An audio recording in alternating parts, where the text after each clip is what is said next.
नात्याला काळीमा फासणारी धक्कादायक घटना पुण्यातील खेड तालुक्यात घडलेली आहे। खरं तर प्रेम आंधळ आहे असं म्हणतात, मात्र या आंधळ्या प्रेमातच एका आईने आपल्या पोटच्या 6 वर्षाच्या मुलाचा निर्घृण खून केल्याची धक्कादायक घटना घडलेली आहे।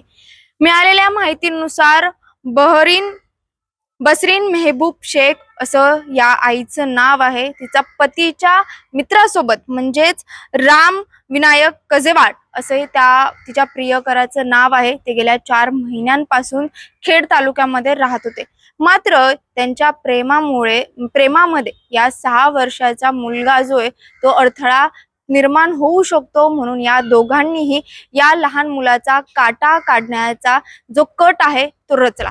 त्याच्यानंतर ना त्याची आई जी आहे त्याने त्याच्या 6 वर्षाच्या निष्पाप मुलाला जे आहे ते बाथरूम मधल्या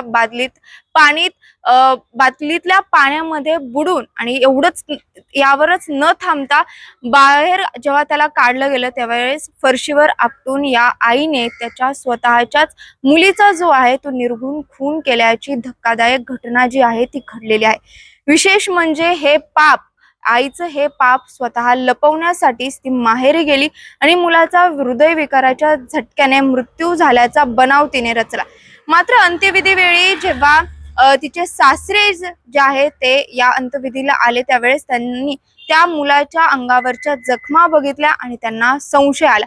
त्याच्यानंतर ना त्या आजोबांनी जे आहे ते परळी पोलीस ठाण्यात धाव घेतली आणि या संपूर्ण प्रकरणाविषयी किंवा या संपूर्ण घटनेची जी आहे ती तक्रार दिली। त्याच्यानंतर ना जेव्हा मुलाचा जो आहे पोस्टमॉर्टम करण्यात आला त्यावेळी या मुलाचा नैसर्गिक मृत्यू नसून त्याची हत्या करण्यात आल्याचं या पोस्टमॉर्टम रिपोर्टमध्ये समोर आलेले।